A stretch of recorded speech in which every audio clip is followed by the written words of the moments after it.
कौन है Luthra brothers? Club business से दुनिया भर में बजाया डंका।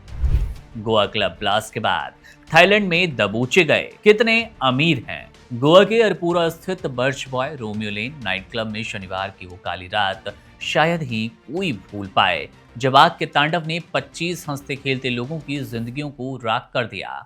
इस खौफनाक मंजर के पीछे जिन मालिकों की लापरवाही थी वो कानून की आंखों में धूल झोंक कर फरार तो हो गए थे, लेकिन अब पुलिस की तफ्तीश के बाद ये दबोचे गए।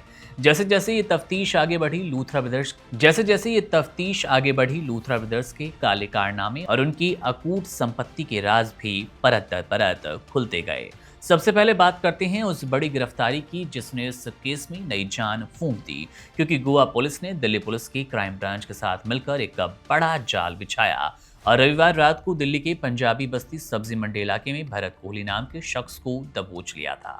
भरत कोहली इस नाइट क्लब के दैनिक कामकाज का मुख्य मैनेजर था और हादसे के बाद से ही छिपा हुआ था, जिसकी गिरफ्तारी अन्य मैनेजरों से हुई पूछताछ के बाद संभव हो पाई, जिन्होंने पुलिस को बताया कि भरत के पास क्लब संचालन से जुड़े कई गहरे राज हैं जो कि जांच को नई दिशा दे सकते हैं। ये लूथरा ब्रदर्स आखिर हैं कौन और कैसे इन्होंने इतना बड़ा साम्राज्य खड़ा कर दिया, ये सवाल आज हर किसी की जुबान पर है।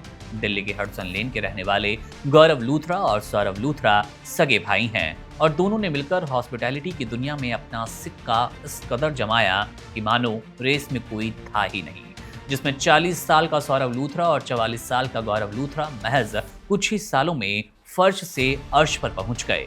आपको जानकर हैरानी होगी कि मुख्य आरोपी सौरव लूथरा एक गोल्ड मेडलिस्ट इंजीनियर था, लेकिन उसने अपनी इंजीनियरिंग छोड़कर 2016 में रोमियो लेन की शुरुआत की और देखते ही देखते इनका बिजनेस 22 बड़े शहरों से लेकर 4 अन्य देशों तक फैल गया।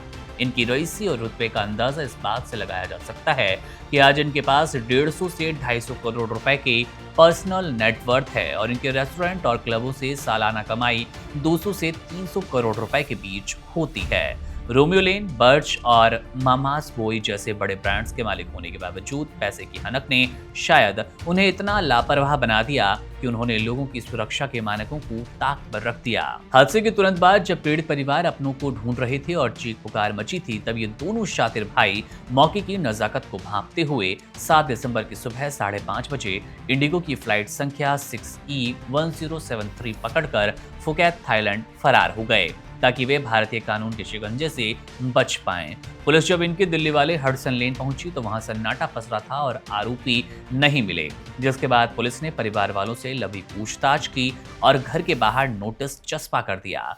अब इनके खिलाफ लुकआउट सर्कुलर यानी कि LOC जारी हो चुकी है और गोवा पुलिस CBI के जरिए इंटरपोल से संपर्क भी साध रही थी ताकि इन भगोड़े अरबपतियों को थाईलैंड से घसीटकर भारत लाया जा सके और 25 मासूमों की मौत का हिसाब सही हो पाए। बड़ी खबर तो यही है कि अब ये भगोड़े पकड़े जा चुके हैं, यानी कि वो शिकंजा जिसकी लंबी कोशिश थी, लंबा इंतजार किया गया, वो अब कामयाब हो गया और इन भगोड़ों के साथ क्या हश्र होना है ये देखने वाली बात रहने वाली है। बहरहाल मामले को आप कैसे देखते हैं, इन दोनों के ऊपर आपकी क्या टिप्पणी आनी चाहिए, कमेंट बॉक्स आपके लिए है, वहां अपनी राय जरूर दीजिएगा। मेरा नाम है मुकुंद, आप बने रहिए वन इंडिया के साथ। शुक्रिया।